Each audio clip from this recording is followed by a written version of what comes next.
Maio de 2026. Uma multa histórica de R$ 1 bilhão atinge em cheio uma das vitrines mais cobiçadas do Brasil. O golpe fatal é o clímax da chamada Operação Ícaro, revelando um esquema massivo de fraude e corrupção nos bastidores de uma empresa que sempre vendeu perfeição. O que aconteceu com a joia do varejo premium brasileiro? No seu auge, a Fast Shop reinava absoluta nos shoppings mais luxuosos do país, com mais de 100 lojas impecáveis, iluminação suave e atendimento exclusivo. Era o lugar onde os brasileiros iam para tocar no seu primeiro MacBook ou na televisão de tela plana mais cara do mercado. Era a Apple Store brasileira, antes mesmo da própria Apple chegar. O nome era sinônimo de status. 4 décadas depois, o brilho desapareceu. O final de 2025 já havia cobrado seu preço, com 11 lojas e um centro de distribuição encerrando as atividades. Corredores que antes exalavam sofisticação, agora estão vazios. As telas gigantes de LED foram apagadas. Placas da A2U estão sendo retiradas em silêncio das fachadas, deixando para trás apenas tapumes tristes e funcionários sem rumo. Como um império construído sob a promessa do padrão ouro de atendimento desmorona em um abismo de dívidas, lojas trancadas e escândalos criminais? Não foi apenas o impacto da pandemia. Não foi apenas o crescimento implacável da Amazon ou do Mercado Livre. Uma série de decisões arriscadas, o peso esmagador de manter o luxo e uma falha moral irreparável destruíram a confiança de um público exigente. A queda da Fast Shop é uma história sobre vaidade corporativa, fragilidade financeira e a ilusão do varejo premium em um mercado implacável. Esta é a anatomia de um colapso bilionário. Para entender o abismo financeiro, as portas trancadas e o escândalo bilionário de 2026, é preciso primeiro voltar exatamente 40 anos e olhar para a origem mais improvável possível de um gigante do varejo. O ano é 1986. A cidade de São Paulo pulsava sob o peso de um crescimento urbano desenfreado e de uma economia que já começava a dar sinais de extrema volatilidade. Se você caminhasse pelas ruas da zona norte da capital paulista naquela época, procurando pela Fast Shop, não encontraria uma vitrine reluzente exibindo televisores de última geração ou geladeiras de aço escovado. Na verdade, a empresa original não tinha absolutamente nada a ver com eletrônicos ou eletrodomésticos.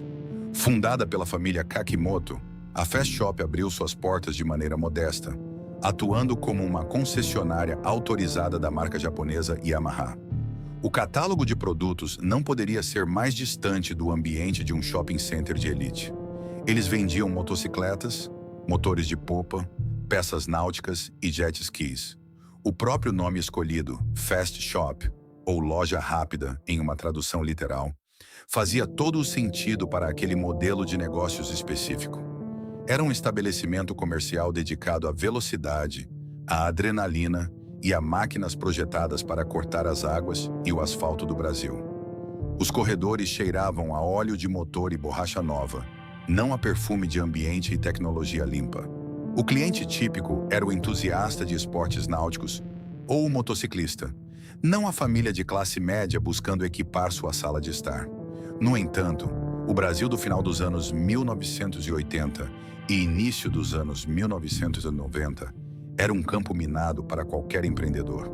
O país mergulhava na chamada década perdida, uma era definida pela hiperinflação que corroía o dinheiro no bolso dos trabalhadores do dia para a noite. Os preços remarcados diariamente nos supermercados e a incerteza crônica sobre o valor da moeda transformaram o ato de consumir em um verdadeiro exercício de sobrevivência e estratégia. Quando o Plano Collor confiscou as poupanças em 1990, o comércio brasileiro sofreu um trauma profundo. Vender bens duráveis, especialmente itens de luxo ou de lazer como motores de barco e jet skis, tornou-se uma operação de altíssimo risco. Foi em meio a esse caos macroeconômico que a família fundadora precisou tomar uma decisão de sobrevivência. A genialidade, muitas vezes, não nasce de um plano de negócios meticuloso, desenhado em uma sala de reuniões, mas da urgência imposta pela realidade. Em 1991, A Fast Shop iniciou um movimento que, na época, parecia apenas uma manobra temporária de adaptação, mas que mudaria o varejo brasileiro para sempre. A empresa deu uma guinada radical em seu modelo de operação. Ao invés de esperar que os clientes comprassem jet skis em meio à recessão, a direção da Fast Shop percebeu uma oportunidade de ouro nos bastidores de um modelo de compra muito específico e profundamente enraizado na cultura brasileira: os consórcios. Naquela época, com o crédito bancário praticamente inacessível e as taxas de juros estratosféricas, o consórcio era a única maneira de uma família brasileira comum adquirir bens de maior valor, como eletrodomésticos da linha branca, geladeiras, fogões e máquinas de lavar. O problema é que as administradoras de consórcios tinham uma enorme dificuldade logística. Vender a cota era fácil. Entregar a geladeira na casa do cliente sorteado, em um país com infraestrutura precária e em uma cidade caótica como São Paulo, era um pesadelo.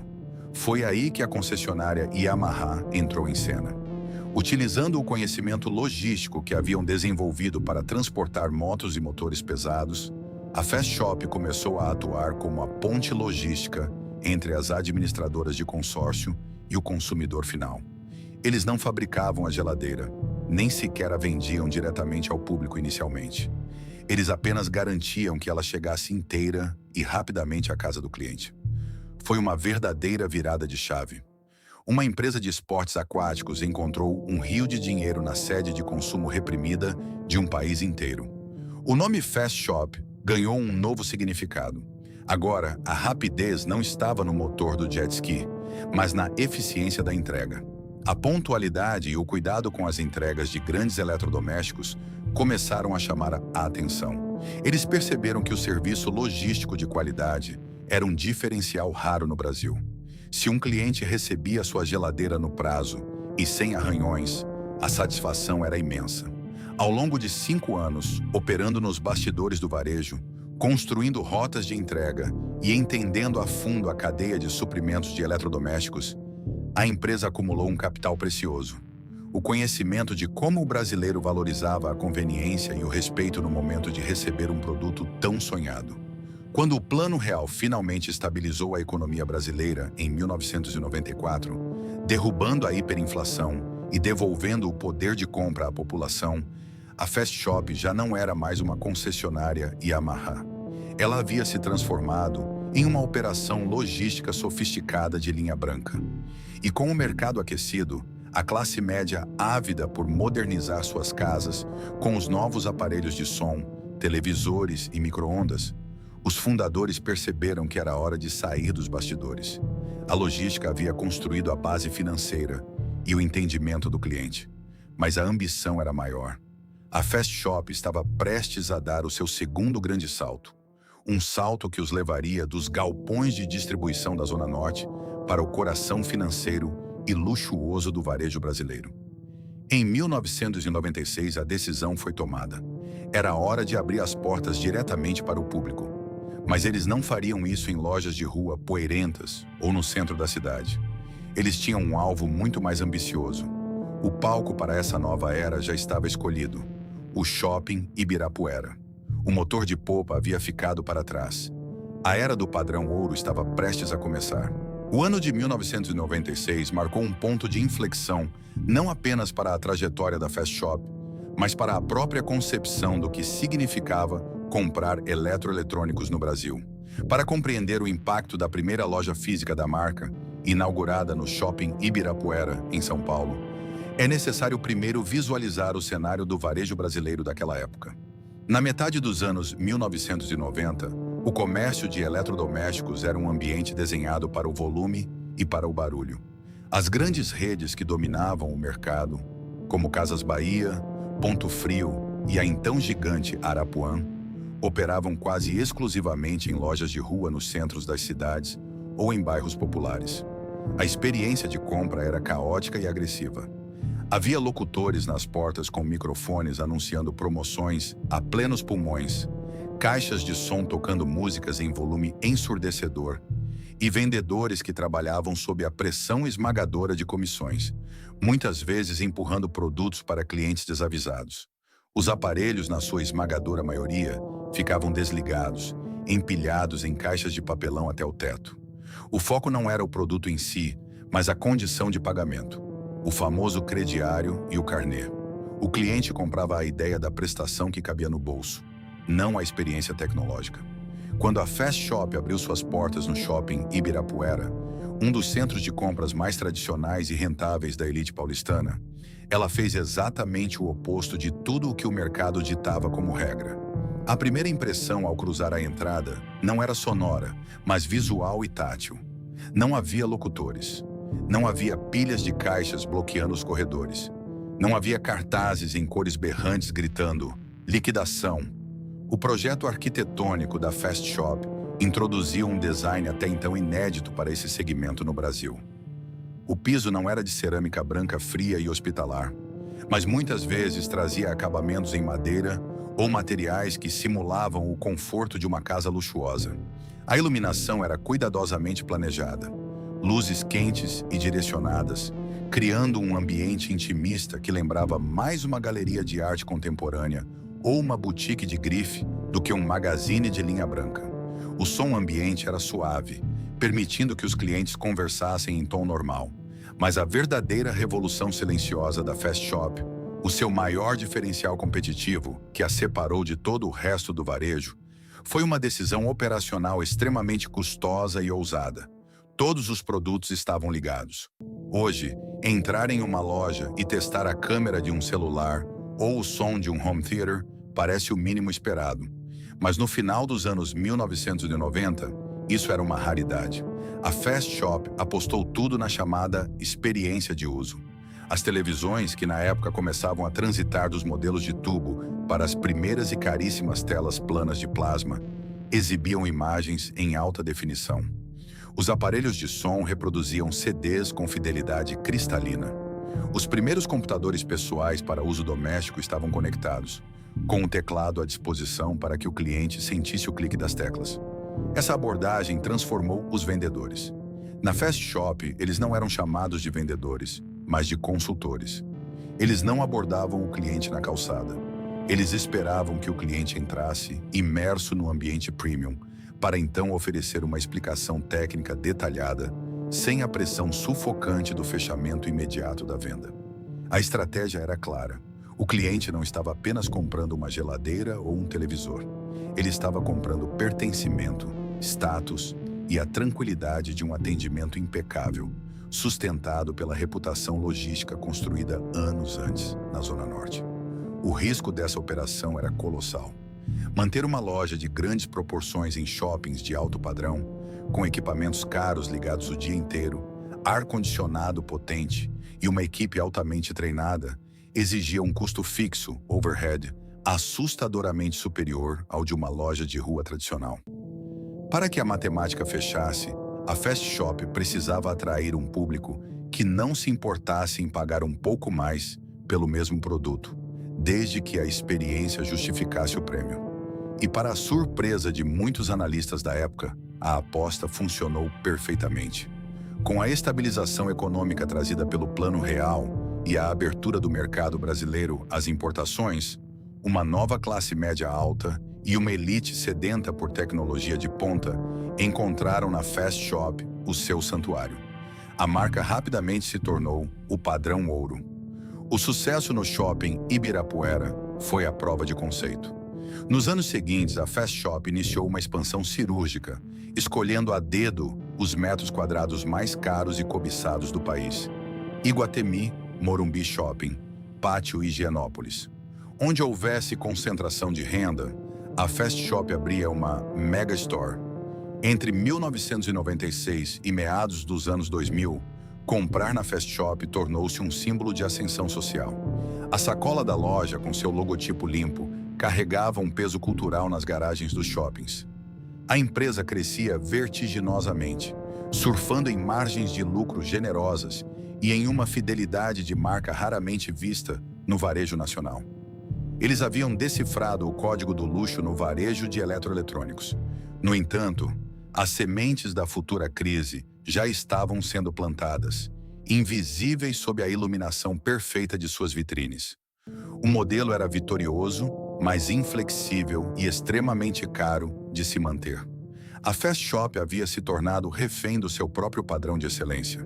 Precisava faturar milhões por loja apenas para pagar os aluguéis exorbitantes dos shoppings e a conta de energia das paredes de televisores de plasma. Mas em 2008, o futuro ainda parecia brilhante. E a empresa estava prestes a selar a parceria mais glamourosa de sua história. Uma aliança que elevaria a marca ao ápice do desejo nacional, mas que também a empurraria para uma estrutura de custos que, uma década depois, se provaria insustentável. O ano de 2008 foi um divisor de águas global.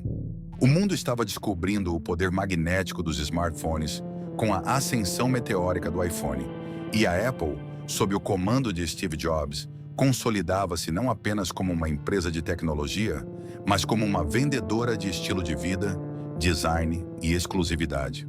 No entanto, o complexo mercado brasileiro, historicamente conhecido por sua pesada carga tributária, logística desafiadora e burocracia, ainda era um território inexplorado para as cobiçadas Apple Stores oficiais.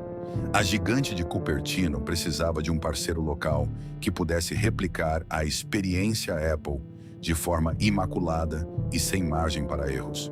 Eles não podiam colocar seus MacBooks reluzentes e iPods em prateleiras empoeiradas, ao lado de ventiladores e liquidificadores, em lojas de rua barulhentas. Eles precisavam do padrão ouro. E no Brasil daquela época, esse padrão tinha um nome absoluto: Fast Shop. Foi assim que nasceu a A2U. Em 2008, a Fast Shop inaugurou a primeira loja com a chancela oficial de Apple Premium Reseller no país. O impacto no mercado foi imediato e avassalador. Para o consumidor brasileiro de alta renda e para os entusiastas da tecnologia, a A2U tornou-se imediatamente um templo de adoração ao consumo. O design minimalista, as mesas de madeira clara, exibindo os aparelhos perfeitamente alinhados, a ausência de caixas registradoras visíveis, a iluminação calculada e o atendimento técnico especializado faziam com que os clientes se sentissem no Sorro, em Nova York ou na Califórnia, mesmo estando fisicamente dentro de um shopping center em São Paulo, Curitiba ou no Rio de Janeiro. A criação da A2U não representava apenas uma nova linha de receita para a Fast Shop, era um endosso de prestígio incalculável, uma coroa de louros no mercado varejista. Se a marca de tecnologia mais valiosa e rigorosa do planeta confiava à Fast Shop a sua vitrine no Brasil, quem ousaria questionar a liderança da empresa da família Kakimoto? A parceria catapultou a percepção de valor da Fast Shop para um patamar onde praticamente nenhuma outra rede nacional conseguia chegar. Enquanto os gigantes tradicionais do varejo popular disputavam o consumidor focado no crediário, no volume e nas promoções agressivas de fim de semana, a Fast Shop e a A2U vendiam silêncio, status e o ingresso para a modernidade absoluta. Comprar um produto ali não era uma simples transação comercial, era um evento. Era a recompensa por um ano de trabalho duro, o presente de formatura inesquecível, o momento em que um brasileiro finalmente tocava no futuro. Filas começaram a se formar nas portas da A2U a cada novo lançamento da Apple, um fenômeno cultural de consumo que a Fast Shop orquestrava com maestria. Impulsionada pelo sucesso estrondoso da A2U e por uma economia brasileira que, entre 2008 e 2013, viveu anos de euforia, crédito farto e o aumento real do poder aquisitivo da população, a Fast Shop iniciou uma fase de domínio arquitetônico e comercial nos shopping centers. A rede expandiu brutalmente, ultrapassando a marca de 100 lojas físicas. Mas não eram lojas comuns. Eram verdadeiros monumentos ao consumo, estrategicamente posicionadas nos metros quadrados mais caros e elitizados de todas as grandes capitais e polos econômicos do país. As fachadas tornaram-se cada vez mais largas e imponentes, servindo como âncoras de luxo que garantiam o fluxo de um público de alto poder aquisitivo para os corredores dos shoppings. Nesta era de ouro incontestável, a Fast Shop ditava as regras do desejo. As televisões de tela plana começaram a crescer exponencialmente em polegadas e em preço, e a rede era sempre a primeira a exibir os modelos mais absurdamente caros. Painéis de 80 polegadas, home theaters que simulavam salas de cinema, as primeiras geladeiras conectadas à internet e máquinas de lavar com design futurista. Eles não vendiam simplesmente eletrodomésticos. Vendiam o sonho palpável da casa inteligente e perfeita. Famílias inteiras entravam nas lojas aos domingos, como quem visita uma exposição de arte interativa. Era um ambiente de constante aspiração. No entanto, por trás de toda essa majestade tecnológica e da satisfação dos clientes, uma tensão invisível, silenciosa e perigosa começava a se acumular nas planilhas financeiras da empresa. O modelo de negócios da Fast Shop exigia uma engrenagem financeira monstruosa que não podia parar de girar em alta velocidade. O aluguel e o custo de condomínio nos shoppings de luxo eram astronômicos. O projeto de iluminação intimista e o fato de manter dezenas de aparelhos de alto consumo de energia ligados 12 horas por dia geravam contas de luz exorbitantes. O treinamento contínuo de uma equipe de consultores de vendas que precisavam entender profundamente de processadores e sistemas operacionais custava infinitamente mais do que manter vendedores comissionados convencionais. A Fast Shop havia se transformado em um transatlântico de luxo, navegando a toda velocidade. Enquanto o mar da economia brasileira estava calmo, o crédito fluía livremente e os passageiros tinham dinheiro sobrando para os bilhetes de primeira classe, o altíssimo custo operacional não parecia um problema. A empresa faturava bilhões e o modelo era aplaudido como inabalável. Mas o que a diretoria não percebeu, talvez ofuscada pelo próprio brilho das telas de LED em 4K e pelo fluxo contínuo nas lojas Atoyu, era que o cenário do varejo estava prestes a sofrer uma mutação violenta. Uma revolução digital começava a ganhar força fora dos corredores acarpetados dos shoppings, diretamente na tela dos celulares. O mar calmo da economia brasileira estava prestes a virar uma tempestade perfeita, e o transatlântico luxuoso da Fast Shop descobriria, da pior maneira possível, que o seu amado padrão ouro era, na verdade, uma âncora pesada demais para um mundo que exigiria agilidade extrema. Até o ano de 2014, o modelo de negócios da Fast Shop parecia blindado contra qualquer intempérie. A empresa operava sob a premissa de que o consumidor brasileiro de alta renda, ou aquele que aspirava a esse status, sempre estaria disposto a pagar um prêmio pela experiência, pelo conforto e pela curadoria impecável. No entanto, a economia brasileira é historicamente implacável e cíclica. A partir de 2015, o país mergulhou em uma das recessões mais profundas e severas de sua história republicana.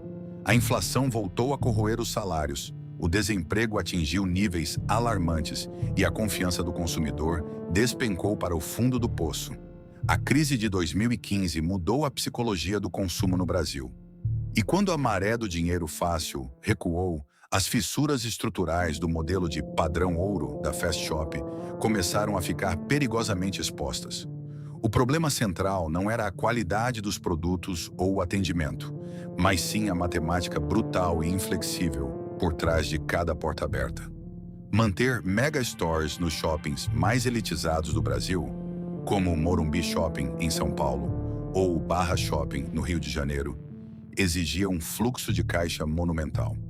Os contratos de aluguel nesses centros comerciais são indexados à inflação e cobram percentuais sobre o faturamento. Além disso, havia o custo energético de manter centenas de telas de ultra alta definição ligadas ininterruptamente, os robustos sistemas de ar-condicionado e a folha de pagamento de uma equipe de vendas altamente especializada. Durante os anos de euforia, o volume vertiginoso de vendas diluía esses custos operacionais, overhead.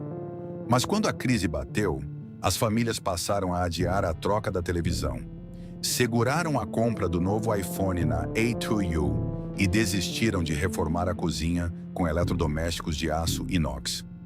O tráfego nos corredores dos shoppings diminuiu. As lojas da Fast Shop começaram a sofrer de uma síndrome perigosa para o varejo físico. Elas se transformaram em belíssimos museus de tecnologia. Os clientes ainda entravam atraídos pelas vitrines deslumbrantes, caminhavam sobre os pisos de madeira, testavam a fluidez dos novos tablets, conversavam longamente com os consultores e saíam de mãos vazias. A taxa de conversão, a porcentagem de visitantes que efetivamente fecham uma compra, começou a cair vertiginosamente. A máquina estava ligada na potência máxima, queimando combustível caríssimo, mas a velocidade havia despencado.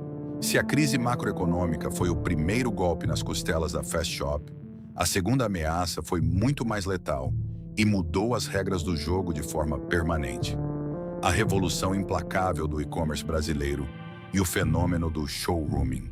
Entre 2015 e 2019, enquanto a Fast Shop lutava para fechar a conta de suas lojas físicas, gigantes do varejo digital começaram a reescrever o mapa logístico do país. O Mercado Livre deixou de ser um mero site de leilões entre pessoas físicas para construir uma malha logística formidável com um serviço full, garantindo entregas no dia seguinte. O Magazine Luiza, Magalu, sob uma liderança agressiva na transformação digital, integrou perfeitamente suas lojas de rua mais simples ao seu aplicativo de celular, criando um ecossistema omnichannel imbatível.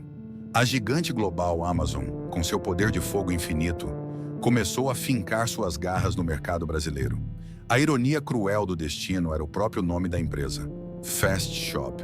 Nos anos 90, eles haviam construído um império porque eram a loja rápida na entrega da linha branca. Mas agora, na era dos algoritmos e dos centros de distribuição robotizados, todo mundo era rápido. E pior, os concorrentes eram rápidos e infinitamente mais baratos, porque não precisavam pagar os aluguéis estratosféricos do shopping Iguatemi. Foi nesse cenário que a Fast Shop se viu presa em uma encruzilhada estratégica mortal. O consumidor moderno adotou uma nova e letal coreografia de compra. O cliente entrava na Fast Shop, aproveitava a iluminação perfeita e o ambiente climatizado para testar o peso e o som de uma caixa Bluetooth da JBL ou a nitidez de uma Smart TV da Samsung. Com o produto em mãos, ele tirava o próprio smartphone do bolso, abria os aplicativos da concorrência ali mesmo, no meio da loja, e encontrava o mesmíssimo produto por um preço 15% ou 20% menor no Magalu ou na Amazon, com frete grátis para o dia seguinte. Ele agradecia a explicação do educado consultor da Fast Shop e apertava o botão de comprar no celular, finalizando a transação com um concorrente invisível antes mesmo de sair pela porta do shopping. A diretoria da Fast Shop tentou reagir. Eles investiram em seu próprio e-commerce, tentaram alinhar os preços da internet com os das lojas físicas, mas a conta simplesmente não fechava. Se eles baixassem os preços na loja física para competir com o Mercado Livre, as margens de lucro não seriam suficientes para pagar a manutenção do padrão luxuoso. Se mantivessem os preços altos para pagar o custo das lojas, perderiam as vendas para os sites. A marca que havia revolucionado a experiência de compra no Brasil estava sendo asfixiada pela própria excelência. O modelo premium, que um dia foi seu maior escudo, começava a se transformar em uma âncora colossal, puxando a empresa para as profundezas de um oceano, onde a única coisa que importava era o preço na tela do celular. E enquanto eles lutavam para equilibrar essa equação impossível, uma crise sanitária de proporções globais estava prestes a apagar todas as luzes dos shoppings de uma só vez, preparando o terreno para o colapso. O ano de 2020 chegou trazendo uma tempestade para a qual nenhuma empresa de varejo no mundo estava perfeitamente preparada. Mas para a Fast Shop, a pandemia de Covid-19 representou um golpe cirúrgico exatamente no coração de sua principal vantagem competitiva e na essência de sua identidade corporativa. Em março daquele ano, governos estaduais e municipais em todo o Brasil decretaram o fechamento imediato de serviços não essenciais para conter o avanço do vírus. Do dia para a noite, as imensas grades de metal dos shopping centers mais luxuosos e movimentados do país foram abaixadas. E com elas, apagaram-se as vitrines impecáveis, silenciaram-se os potentes home theaters e desapareceram os sorrisos polidos dos consultores de vendas da Fast Shop e da A2U. Para compreender a gravidade existencial desse baque, é preciso voltar à própria natureza da marca.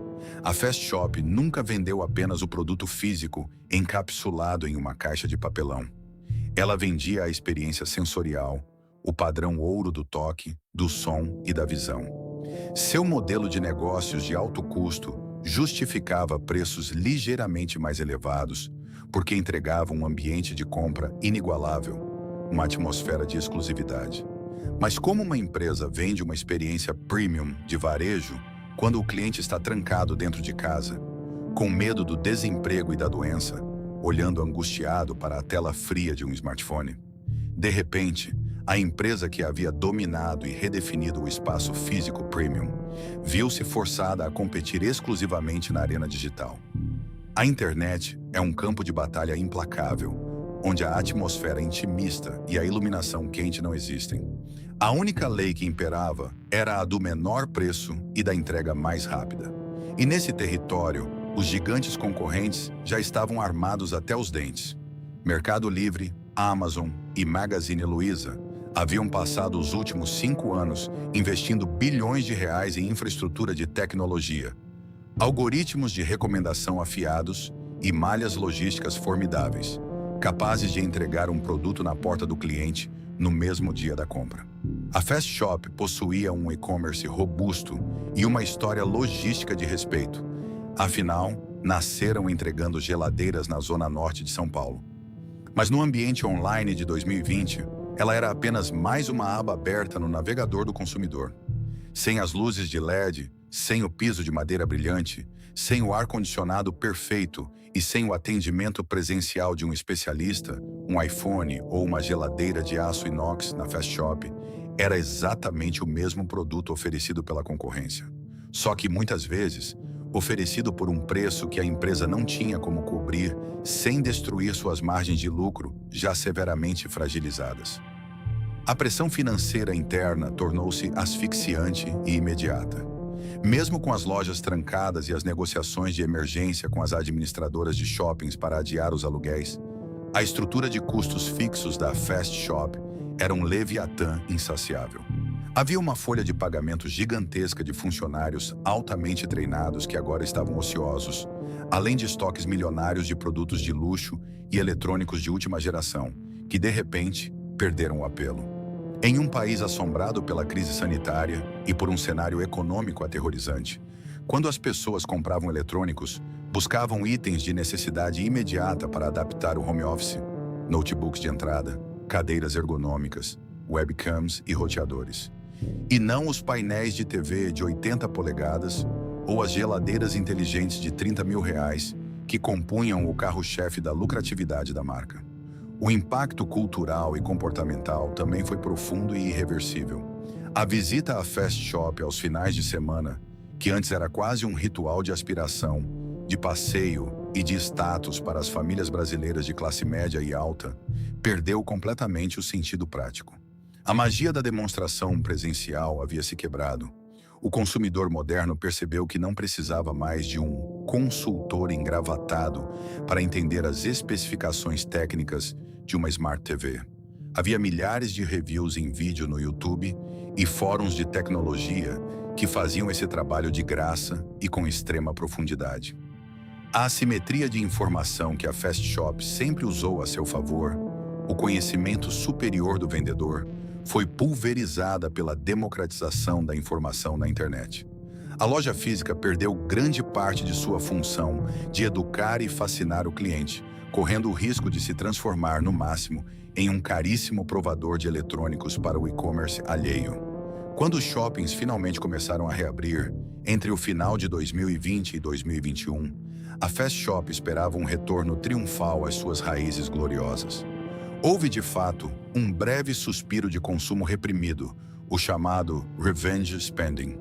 Mas o estrago no comportamento de compra já estava cimentado. A pandemia agiu como uma implacável máquina do tempo, acelerando a adoção do e-commerce no Brasil em pelo menos uma década. Milhões de brasileiros que antes tinham receio de colocar o número do cartão de crédito na internet para comprar itens caros, perceberam que o processo era seguro, ágil e, acima de tudo, mais barato. O hábito do showrooming deixou de ser uma tática de um nicho focado em tecnologia e se tornou o padrão de comportamento absoluto da classe média.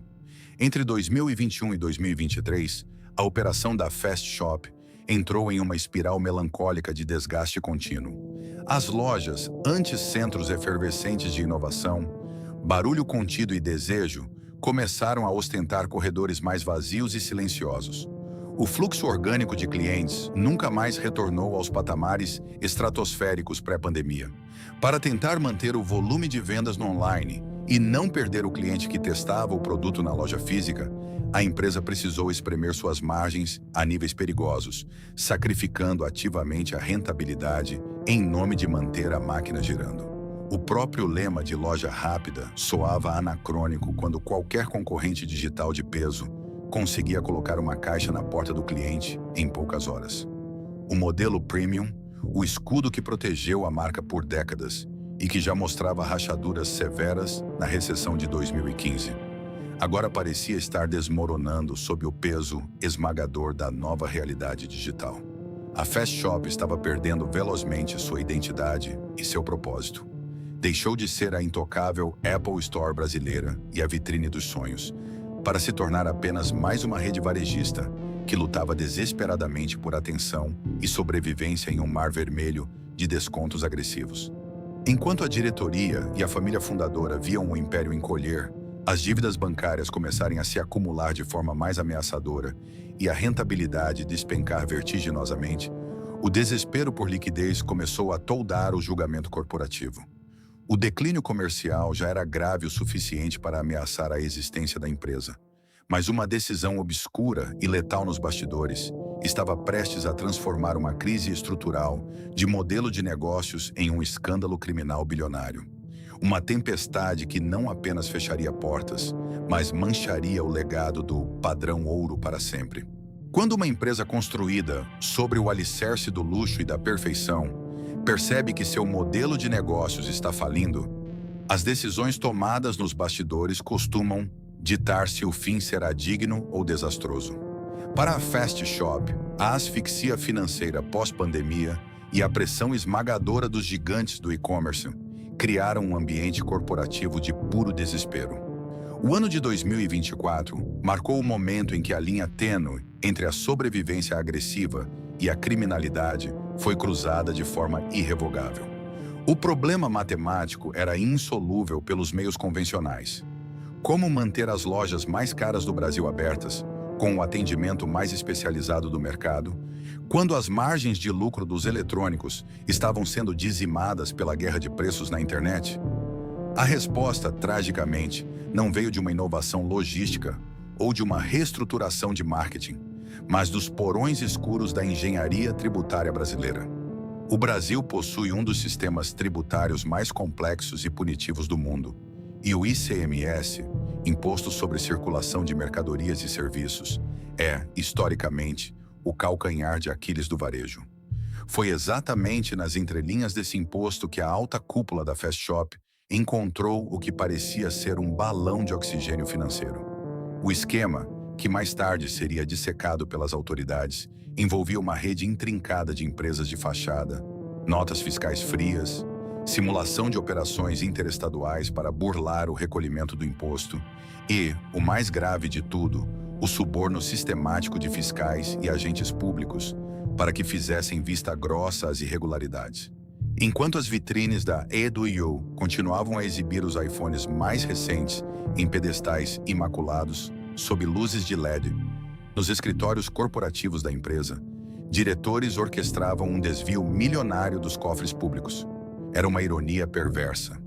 A marca que havia redefinido o padrão ouro de transparência e excelência no atendimento ao consumidor estava, na verdade, operando um esquema de corrupção digno das páginas policiais mais sombrias.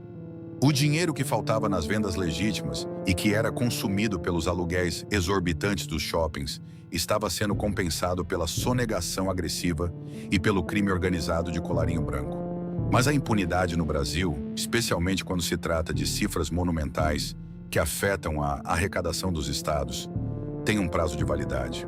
O castelo de cartas tributário começou a desmoronar na manhã de uma terça-feira, quando viaturas da Polícia Civil, da Receita Estadual e do Ministério Público estacionaram simultaneamente em frente à sede administrativa da empresa e nas residências de executivos de alto escalão. Deflagrava-se ali a Operação Ícaro. O nome da operação policial não poderia ser mais poético e letal. Na mitologia grega, Ícaro construiu asas com penas e cera para escapar de um labirinto, mas inebriado pelo poder de voar, aproximou-se demais do sol. A cera derreteu e ele despencou para a morte no mar. A Fast Shop, na tentativa desesperada de escapar do labirinto da crise varejista, fabricou asas de fraude fiscal, e o sol da justiça estava prestes a derreter seu império. O impacto midiático da Operação Ícaro foi um terremoto de magnitude máxima no mercado corporativo brasileiro. Imagens de policiais federais carregando caixas de documentos e computadores apreendidos dos escritórios da Fast Shop dominaram os noticiários noturnos e as capas dos principais jornais econômicos do país. Para o varejo popular, escândalos fiscais são danosos, mas para uma marca posicionada no segmento de luxo, eles são absolutamente radioativos. A Fast Shop não vendia apenas geladeiras e computadores. Ela vendia confiança, status e exclusividade. O seu cliente, médicos, advogados, empresários e a elite corporativa que frequentava o Iguatemi e o Morumbi Shopping, pagavam um preço premium exatamente para não ter dores de cabeça, para se associar a uma marca limpa, sofisticada e moralmente inquestionável. Quando os detalhes sórdidos do esquema de propinas e empresas fantasmas vieram a público, o pacto de confiança com esse consumidor exigente foi estilhaçado instantaneamente. A crise de imagem acelerou o colapso financeiro de forma exponencial. As negociações com fornecedores de tecnologia, que já estavam tensas devido à queda nas vendas, congelaram. Marcas globais que antes se orgulhavam de ter seus produtos nas vitrines da Fast Shop começaram a exigir pagamentos adiantados, temendo que a empresa tivesse suas contas bloqueadas pela justiça a qualquer momento. A Apple, conhecida por seu rigor draconiano com a imagem de seus parceiros, colocou a operação da Atwio sob severo escrutínio, ameaçando retirar a cobiçada chancela de revendedora premium. Na tentativa desesperada de conter a sangria e evitar que seus principais diretores e fundadores fossem parar atrás das grades, a empresa costurou um acordo emergencial com o Ministério Público no início de 2025. Em uma confissão de culpa velada, a Fast Shop concordou em pagar uma multa inicial e um termo de ajustamento de conduta, TAC, na casa dos 100 milhões de reais. O objetivo era acalmar as autoridades, estancar as investigações criminais diretas contra as pessoas físicas e tentar salvar o que restava do CNPJ. Mas o dano já estava feito. Os 100 milhões de reais eram um remédio amargo que a empresa, com o caixa já esgotado pela operação deficitária das lojas físicas, mal conseguia engolir. Pior do que o rombo financeiro imediato foi a mancha indelével deixada na fachada da marca. Aquele logotipo limpo e moderno, que por décadas foi sinônimo de excelência logística e atendimento impecável, agora era associado à corrupção, ao desespero e à falha moral.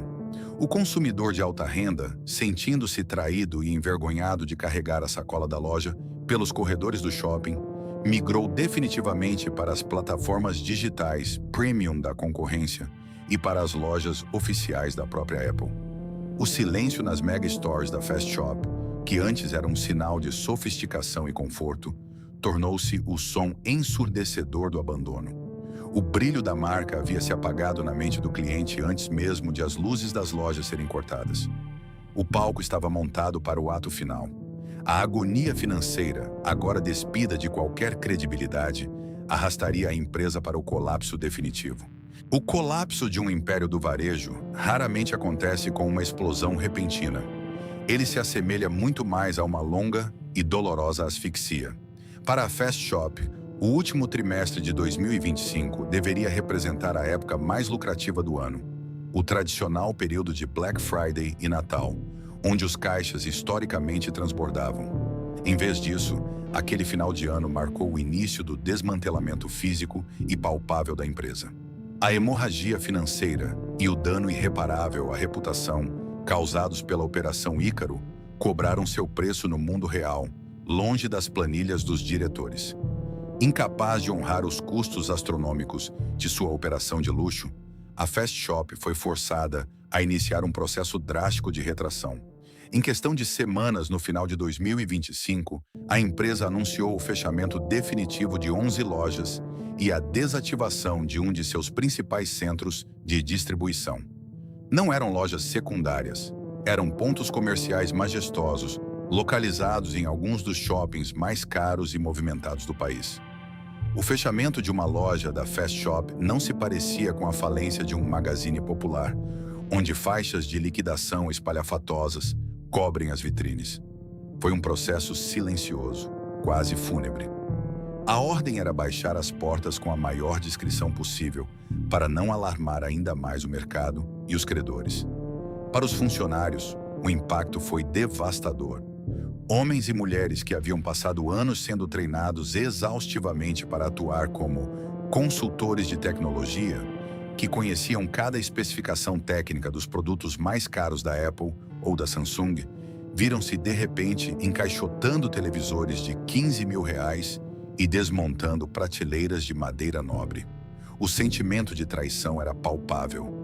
Eles vestiam o uniforme de uma empresa que exigia a perfeição absoluta no salão de vendas, apenas para descobrir que, nos bastidores, a mesma empresa havia flertado com a ruína ética e financeira. Quando os cadeados finalmente trancaram as grandes portas de vidro, o silêncio nos corredores dos shoppings era ensurdecedor. As placas luminosas da A2U, que por mais de uma década foram faróis de status e desejo, foram arrancadas das fachadas durante a madrugada, deixando para trás apenas tapumes brancos e um vazio melancólico, onde antes pulsava o coração do consumo premium brasileiro. Se o fechamento das 11 lojas no final de 2025 foi a confirmação de que o modelo de negócios havia fracassado, o que aconteceu em maio de 2026 foi o golpe de misericórdia. O acordo inicial de R$ 100 milhões firmado com o Ministério Público provou ser apenas a ponta do iceberg das investigações. A Receita Estadual de São Paulo, debruçando-se sobre anos de livros contábeis adulterados e operações de fachada reveladas pela Operação Ícaro, chegou ao cálculo final do rombo causado aos cofres públicos. Naquele mês de maio, o governo do estado de São Paulo aplicou uma sanção que reverberou como uma bomba nuclear no mercado financeiro. Uma multa astronômica e histórica de R$ 1 bilhão. Para colocar esse número em perspectiva no cenário do varejo, é preciso entender que empresas que vendem eletroeletrônicos operam historicamente com margens de lucro líquido incrivelmente estreitas, frequentemente na casa de 2% a 4%. Para pagar uma multa de R$ 1 bilhão utilizando apenas o seu próprio lucro, a Fast Shop precisaria vender dezenas de bilhões de reais em produtos. Era uma equação matematicamente impossível para uma empresa que já estava queimando caixa, perdendo participação de mercado e fechando portas. A multa multibilionária foi o prego final no caixão da credibilidade da empresa. Os bancos cortaram imediatamente qualquer linha de crédito restante. As administradoras de shopping centers, cientes de que a Fast Shop não teria mais fluxo de caixa para honrar os aluguéis premium a longo prazo, começaram a endurecer as negociações de despejo para os pontos que ainda resistiam abertos. Os fornecedores de tecnologia suspenderam o envio de novos estoques. O império havia oficialmente ruído. A Fast Shop, a marca que havia ensinado ao Brasil o que significava comprar tecnologia com luxo, conforto e atendimento irretocável, estava agora reduzida a manchetes policiais e cifras impagáveis. A visão das lojas restantes, com estoques minguantes, iluminação reduzida para economizar energia e um ar de profunda incerteza no rosto de cada funcionário sobrevivente, era o testamento trágico de uma ambição que voou perto demais do sol. O padrão ouro havia derretido por completo, deixando para trás apenas uma cratera de dívidas e a desilusão de uma geração de consumidores. Estamos em meados de 2026. Após o furacão midiático da Operação Ícaro e o peso esmagador da multa de R$ 1 bilhão imposta pelo governo de São Paulo, a pergunta que ecoa nos corredores do varejo e nos escritórios da Faria Lima não é se a Fast Shop voltará a ser a gigante que um dia foi, mas sim quantos meses ou semanas ela ainda consegue manter os aparelhos ligados antes que a tomada seja puxada em definitivo. O que se observa hoje não é uma operação comercial saudável, mas a dolorosa sobrevida de uma empresa zumbi. Para o consumidor que caminha hoje pelos shoppings de luxo, onde a Fast Shop ainda mantém as portas abertas, a visão é um lembrete melancólico da fragilidade dos impérios. A empresa não decretou falência oficial, um movimento que os advogados tentam evitar a todo custo. Mas a atmosfera dentro das lojas é de um luto corporativo silencioso. A iluminação, antes o grande trunfo cenográfico que valorizava o aço escovado e as telas brilhantes, agora é visivelmente reduzida. Não se trata mais de criar um clima intimista, mas de um corte brutal e desesperado nos custos de energia elétrica. As prateleiras e ilhas de demonstração, que no passado abrigavam os lançamentos mundiais mais cobiçados simultaneamente com os Estados Unidos e a Europa, hoje mostram espaços vazios e estoques limitados. Marcas premium de áudio e vídeo, temendo calotes, operam com a Fast Shop apenas mediante pagamento antecipado, algo impossível para uma empresa com o caixa completamente asfixiado. O resultado é um mix de produtos empobrecido. A equipe de consultores altamente treinados e uniformizados foi reduzida a um quadro mínimo, esqueleto, de funcionários exaustos e apreensivos, que passam a maior parte do turno ociosos, aguardando cartas de demissão que parecem inevitáveis. A majestosa Arthur Yu, outrora a menina dos olhos da Apple no Brasil, foi praticamente desmantelada, restando apenas lembranças nas fachadas manchadas, onde os logotipos foram retirados. Mas o dano mais profundo e letal nesta fase de agonia não está nas vitrines vazias ou nas contas de luz. Está na psicologia do consumidor.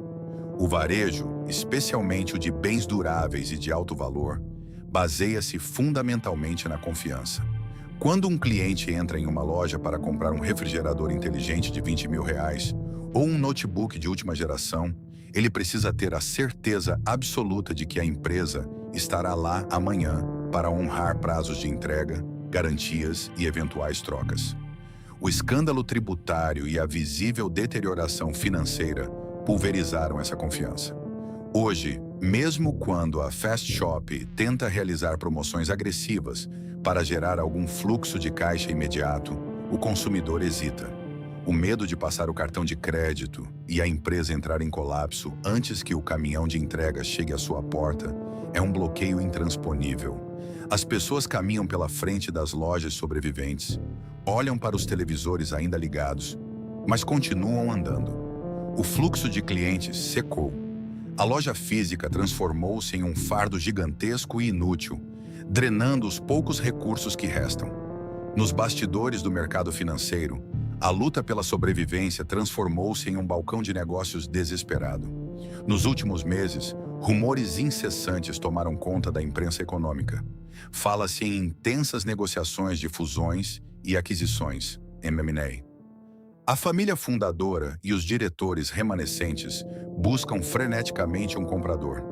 Seja um fundo de private equity especializado em empresas em dificuldades, os chamados fundos abutres, ou até mesmo grupos concorrentes do varejo nacional e internacional. No entanto, o mercado observa a Fast Shop com extrema cautela. A marca tornou-se um ativo altamente tóxico. Comprar a Fast Shop hoje significa herdar não apenas uma rede de lojas com contratos de aluguel caríssimos, mas, sobretudo, um passivo tributário bilionário e a fúria das autoridades fiscais. Para gigantes como Magazine Luiza, Mercado Livre ou Amazon, que operam com extrema eficiência logística e baixíssimo custo fixo, absorver as pesadas mega stores de shopping center da Fast Shop não faz o menor sentido estratégico. Se houver alguma venda, os analistas preveem que será um fatiamento. Concorrentes comprando apenas os pontos comerciais mais valiosos, os chamados key locations, e descartando todo o resto, incluindo a outrora prestigiada marca. Enquanto a salvação não chega, a operação digital tenta manter um pulso fraco. O site continua no ar, mas já não possui a força logística para competir com as entregas no mesmo dia do Mercado Livre ou da Amazon. Sem o diferencial das lojas físicas exuberantes para apoiar a venda online, o e-commerce da Fast Shop é apenas um site genérico, lutando em uma guerra de preços na qual não tem munição para atuar. A atualidade da Fast Shop é um estudo de caso sombrio sobre a inércia e o colapso. Eles não morreram subitamente. Estão presos em um purgatório corporativo, tentando respirar através de liminares judiciais e cortes de custos que apenas aceleram a degradação da experiência do cliente. A empresa que construiu seu nome sob a premissa de ser rápida, hoje experimenta o mais lento, doloroso e público dos fins. O legado da Fast Shop na história do varejo brasileiro é inegável, mas profundamente contraditório. Quando a poeira baixar e os livros de economia e administração analisarem a trajetória desta empresa nascida na zona norte de São Paulo, eles encontrarão uma história dividida por uma linha trágica entre a genialidade logística e a ruína ética e financeira. Por um lado, é impossível ignorar que a Fast Shop elevou a régua de todo o mercado nacional. Antes dela, comprar um eletrodoméstico no Brasil era, na melhor das hipóteses, uma tarefa puramente utilitária e, na pior, uma experiência caótica e desgastante em lojas de rua superlotadas. A Fast Shop provou que o consumidor brasileiro, independentemente de crises crônicas, valorizava o conforto, o design, o atendimento respeitoso e a experiência tátil de testar um produto antes de levá-lo para casa. Eles ensinaram o Brasil o que era o padrão ouro. O sucesso da A2U obrigou os gigantes populares a repensarem suas próprias estratégias, forçando o varejo como um todo a melhorar a iluminação, a disposição das prateleiras e o treinamento de seus vendedores. No entanto, o legado sombrio da marca serve como um dos mais duros alertas do mundo corporativo moderno. A excelência no atendimento ao cliente não é um escudo impenetrável contra a matemática implacável do mercado. A grande ilusão do varejo premium que a Fast Shop comprou e vendeu durante 2 décadas foi acreditar que a estética e o status poderiam sustentar indefinidamente uma estrutura de custos fixos bilionária em um país instável. A empresa tentou isolar suas lojas em uma bolha de perfeição dentro dos shopping centers de luxo, ignorando a tempestade digital que se formava do lado de fora. Quando a revolução do e-commerce finalmente estourou a bolha, democratizando o acesso aos mesmos produtos premium com preços muito menores e entregas no mesmo dia, a Fast Shop descobriu que não tinha um plano B viável. O showrooming a transformou em um caríssimo provador de vitrine para a concorrência. E foi exatamente essa ilusão de invulnerabilidade que empurrou a empresa para o abismo moral. A Operação Ícaro destruiu o ativo mais valioso que a Fast Shop possuía, algo que não estava contabilizado em planilhas financeiras, mas que era a alma do negócio, a confiança absoluta do seu consumidor. O escândalo fiscal bilionário revelou que a perfeição vendida na loja iluminada era subsidiada pela escuridão de práticas corporativas ilícitas. A marca, antes um símbolo de aspiração, transformou-se em um fardo de reputação. O legado que deveria ser de inovação foi manchado de forma irreparável pela arrogância de quem achou que poderia enganar o sistema tributário para maquiar a falência de seu próprio modelo de negócios. A queda da Fast Shop nos lembra que não existem impérios eternos no varejo. Uma marca pode passar décadas construindo uma aura de exclusividade, investindo milhões em arquitetura, treinamento e parcerias com as maiores empresas de tecnologia do planeta. Mas no momento em que ela perde a conexão com a realidade econômica e sacrifica sua própria integridade para manter as aparências, o fim não é apenas uma possibilidade, é uma questão de tempo. Quando os últimos letreiros da Fast Shop forem desligados e os grandes salões de madeira e vidro nos shoppings mais caros do país forem esvaziados e ocupados por outras marcas, o que desaparecerá não será apenas uma loja de eletroeletrônicos. Desaparecerá um capítulo inteiro da cultura de consumo do Brasil. Uma época em que ir ao shopping, no final de semana, para admirar a nitidez da nova televisão de plasma ou tocar pela primeira vez na tela de um iPhone, era um evento familiar, um ritual de modernidade. Hoje a compra acontece em silêncio, no escuro do quarto, com o toque de um dedo na tela de um aplicativo, enquanto o algoritmo decide qual centro de distribuição fará a entrega mais rápida. O varejo ganhou em eficiência o que perdeu em magia. E a Fast Shop, a empresa que tentou vender a magia até o seu último suspiro sufocado em dívidas, tornou-se a maior vítima dessa transição silenciosa e implacável. Se você lembra de passear pelos corredores iluminados de uma fast shop, de sonhar com um lançamento tecnológico exibido em suas vitrines, ou se simplesmente acompanhou o desenrolar dessa queda histórica, deixe o seu comentário abaixo. Qual era a sua loja favorita que não existe mais? Não se esqueça de se inscrever no canal, curtir este documentário e compartilhar o vídeo. A história do varejo é, no fundo, a história de como nós vivemos, sonhamos e consumimos. Até o próximo capítulo.